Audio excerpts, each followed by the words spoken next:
E a primeira pergunta é a do Alan.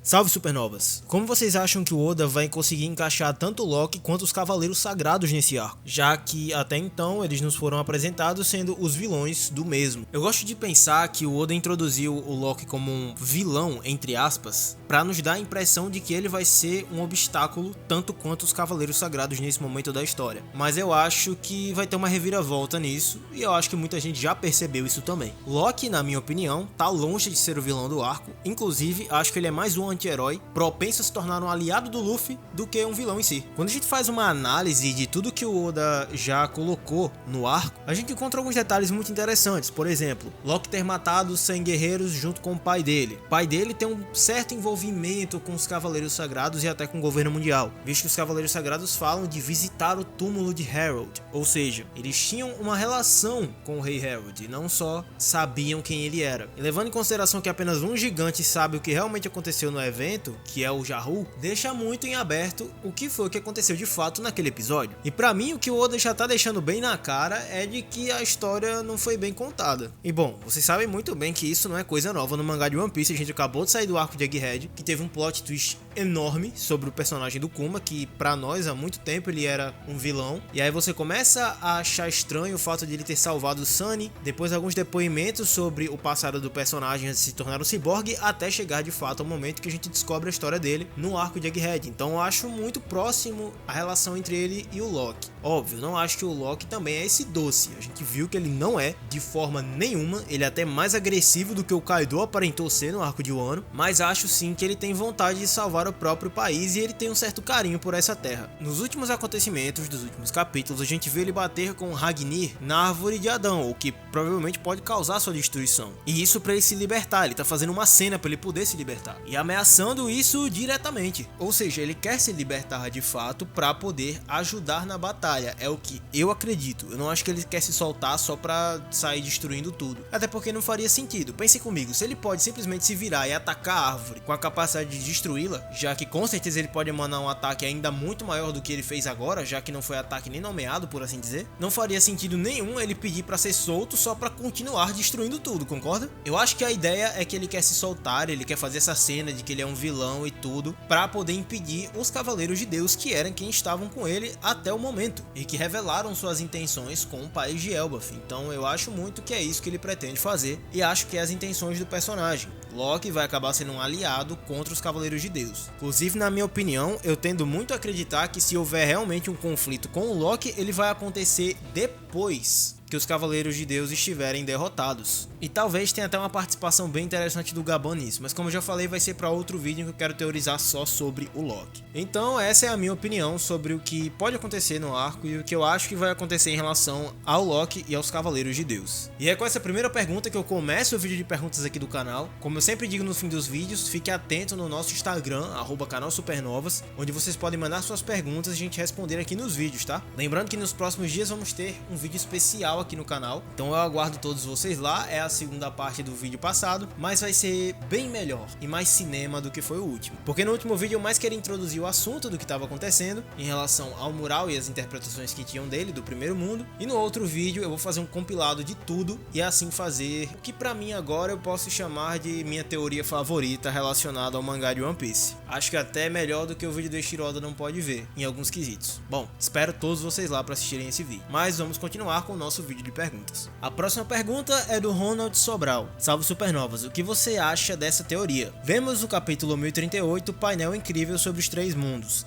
Será que o plano do Barba Negra de dominar o mundo é fechar o ciclo dos mundos? Pergunta interessantíssima, porque eu sempre fico me perguntando qual o papel do Barba Negra na história. Sempre que eu faço uma análise de todo mundo de One Piece, do plano do Joy Boy e tudo que o Luffy vai fazer no futuro da história, o que tá acontecendo nos arcos, eu consigo traçar alguns paralelos do que vai acontecer, principalmente com a teoria dos arcos. Mas sempre que chega no ponto Barba Negra, eu fico confuso sobre o que vai acontecer. Minha principal teoria sobre ele é de que ele vai ser a última aprovação do Luffy antes de chegar em Laugh Tale. Isso porque se a gente fizer a relação dos arcos, como eu já falei 1000 vezes, Impel Down é o que pra mim representa Laugh Tale da Grand Line, por N motivos. Um deles é o conflito com o Barba Negra, é a última vez que o Luffy enfrenta o Barba Negra. É em Impel Down também que existe toda aquela coisa do motivo de levar a guerra, que era onde o Ace estava preso, e bom, vocês já sabem tudo o que acontece naquele arco. Então eu acredito fortemente que, se a gente levar em consideração a teoria dos arcos, é o momento que o Luffy vai enfrentar o Barba Negra de fato, que é Laugh Tale. E aí que tá, o Barba Negra vai ser um personagem só pra lutar contra o Luffy, pro Luffy se vingar do Ace, e vai ficar por isso? Aí eu já acho que não. Acho que a fruta do Barba Negra ela vai ser muito importante pra One Piece como um todo, porque a fruta dele, além de anular a Akuma no Mi, me parece que ele é uma chave importantíssima pra, por exemplo, bater de frente com os Gorosei. Ainda nos resta saber se os Gorosei de fato são transformações de Akuma no Mi convencionais ou se são realmente invocações do Imu. De qualquer maneira, eu acho que o poder do Barba Negra é muito importante e talvez ele tenha buscado esse poder justamente por isso. Eu acredito fortemente que o Barba Negra sabe muito mais do que a gente pensa que ele sabe na história. O Oda já revelou que ele seria um arqueólogo se ele pudesse, se Barba Negra não fosse um pirata, por exemplo. E o Barba Negra sempre foi muito intencionado dentro da história para tudo que ele quis fazer. Apesar de ser um covarde e ser, enfim, traíra, como a gente sabe que ele é, matando até um próprio membro da tripulação dele para conseguir a fruta que ele queria, ele sempre foi muito preciso no que ele queria fazer em relação aos seus planos. Ele sempre tem uma estratégia antes de fazer isso, que é muito diferente do Luffy, por exemplo. E por ser muito pontual no que ele quer fazer, eu imagino que ele sabe alguma coisa. Ora, a gente só tem como traçar um plano de fato se a gente tiver um objetivo lá no final para que ele se conclua. Eu sei que eu posso estar acreditando demais no personagem, pode ser que no final ele seja só um cara que só quer poder e fica pensando em estratégias para conseguir esse poder, mas eu quero acreditar que o Oda não fez um personagem tão antigo, que vem dos rascunhos desde antes de One Piece começar, só pra ser um piratão que vai enfrentar o protagonista e perder pro protagonista se vingar do irmão dele. Ainda assim seria bem legal, eu concordo, é bem clássico do Shonen até isso acontecer, mas eu espero que não seja só isso. E o que eu quero dizer com isso? Eu acho que ele sabe sobre o status de poder do Imu, acho que ele sabe sobre os Gorosei, e acho que ele sabe muito sobre o século perdido, e por saber disso é que ele foi atrás da Yami Yami. E eu ainda acredito fortemente que a fruta do Barba Negra não é a fruta da escuridão. A fruta do Barba Negra, pra mim, é outra. Muito porque existe uma coisa muito interessante em relação à fruta dele com o do Luffy que eu vejo pouca gente comentar. Que mesmo antes da gente saber que a fruta do Luffy era a fruta do Nika, já tinha algumas coisas estranhas relacionadas à fruta dos dois especificamente. Ora, a fruta do Luffy sempre foi dita como uma fruta paramécia da borracha. Ok, mas se é uma paramécia, por que o corpo do Luffy sempre é mantido naquele estado? Um paramécia geralmente controla alguma parte do corpo ou controla algum objeto ou coisa da natureza que a fruta dele consegue controlar. Mesmo o Bug, por exemplo, quando atacado por um ataque cortante, se ele não estiver atento ao fato daquele ataque estar chegando e ele se preparar o próprio corpo para não ser atingido, ele vai se ferir. Eu sei que a gente não viu isso muito acontecer em relação ao Bug, até porque o Bug tá sempre envolvido numa piada em relação aos poderes dele, mas eu acredito fortemente que tem que ter um controle ali naquele momento. E com o Luffy não, parece que o Luffy a todo momento funciona até como uma logia, como se ele não precisasse ser atento ao próprio corpo para poder se proteger como borracha. Ele é permanentemente de borracha. Tudo bem, a gente descobre depois que isso é efeito de uma fruta Zoan, o que pra mim sempre foi estranho desde a Grand Line. Mas o que eu quero trazer de paralelo com o Barba Negra é com o fato de que o Barba Negra tem uma fruta que é chamada Logia, mas o corpo dele não fica intangível. Ele já explicou que, como a fruta suga tudo, o corpo dele atrai 2 vezes mais dor. Mas vocês percebem como a fruta dos dois tem essa interação em relação ao corpo? Porque veja bem, mesmo que os poderes do Barba Negra não estejam ativos, ele ainda é capaz de ser ferido 2 vezes mais, naturalmente. Isso indicaria que a fruta do Barba Negra também é outra? Ou uma Zoan? Bom, a gente só vai saber isso no futuro, mas eu gosto de pensar sobre isso, principalmente porque realmente eles são os dois polos opostos dentro dessa história. Eu acho que o Oda vai trabalhar isso muito bem. E a terceira e última pergunta é uma pergunta que eu gosto demais e que eu pretendo também fazer um vídeo só focado nela, e eu acho que esse vídeo vai ter até uns 50-50. A chance do meu canal cair é enorme. Mas a pergunta é a seguinte, a pergunta é do Carl. Quais as chances de One Piece cair no famoso versão de fã é melhor, depois que acabar?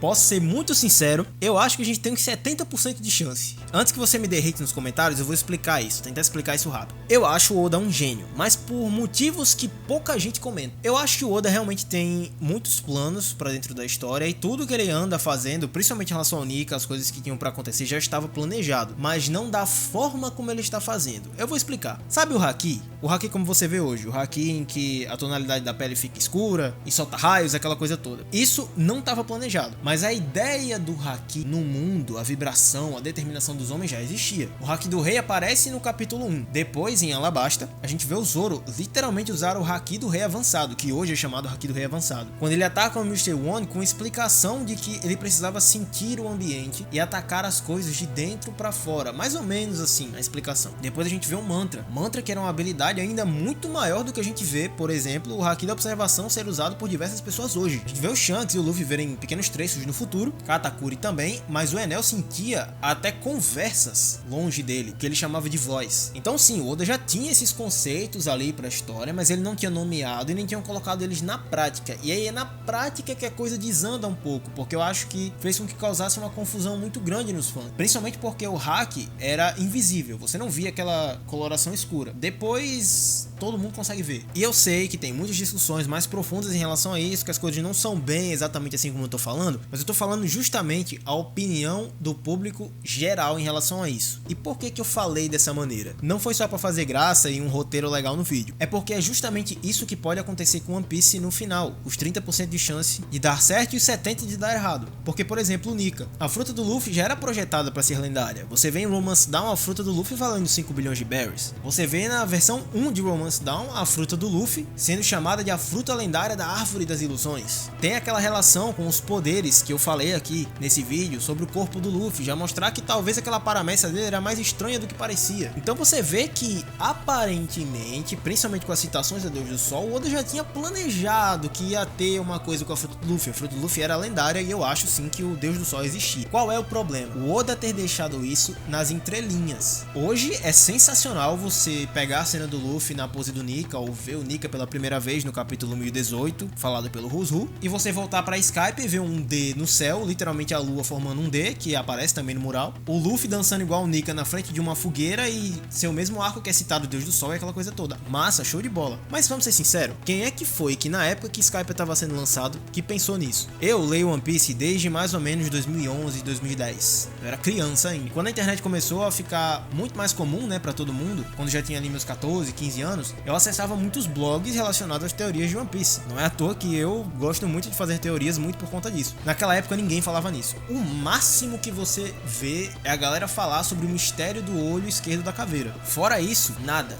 Não tinha como ninguém imaginar isso. Então quando o Oda chega, faltando poucos capítulos pro Luffy se transformar no Nika, colocar uma fala do Rouzhu dizendo quem era o Deus do Sol, e o próprio Oda esperar que o fandom se lembre de algo que aconteceu lá em Skypiea, principalmente depois de ele ter dito que você pode começar a ler One Piece a partir de um ano, não ajudou muito a compreensão do Gear 5 do Luffy. Até hoje eu vejo gente comentando como o Oda tirou isso do nada, como isso nunca tinha aparecido na história e por aí vai. E como eu acabei de falar, eu sou um leitor muito antigo, eu sempre gostei de consumir teoria, até ter o meu próprio canal pra falar minhas teorias. Mas cara, o fato de você precisar realmente ser um nerd relacionado ao mangá, pesquisar tudo, de saber as coisas que tem na wiki, saber as coisas que tem no mangá, que o Oda falou em tal ano, tal capítulo já mostrava isso, cara, isso é pra pouca parte do público. One Piece é um mangá mundial, principalmente hoje em dia, com a Netflix fazendo a série, cara, One Piece ficou muito conhecido. E não é todo mundo, eu acho que 70% ou mais do público, por exemplo, pulou o arco de Skype, que hoje eu considero um crime mortal, mas pulou o arco de Skype, ou pulou alguns outros momentos,